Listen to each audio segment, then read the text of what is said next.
అసలు కళలంటే ఏంటి? అవి ఎందుకు వస్తాయి? వస్తే జరుగుతాయా జరగవా? ప్రపంచంలో జబ్బు రాని వ్యక్తి ఉంటాడేమో కానీ కళలు రాని మనిషి అంటూ ఉండడు. Dreams it's a different subject.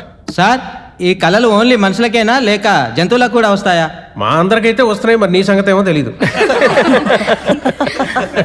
అసలు కళలంటే ఏంటి సార్? మనకి తెలియకుండా మన మెదడు సృష్టించుకునే ఒక ఊహా ప్రపంచమే ఈ కళ. మనం ఉంటున్న వాతావరణం, జీవిస్తున్న విధానం, కలుస్తున్న మనుషులు, వీటిల్లో దేని వలన కళలు రావచ్చు. ఫర్ ఎగ్జాంపుల్, చిన్నప్పుడు నాకు క్రికెట్ అంటే విపరీతమైన పిచ్చి. 24 గంటలు గ్రౌండ్లోనే ఉండేవాడిని. గవాస్కర్తో కలిసి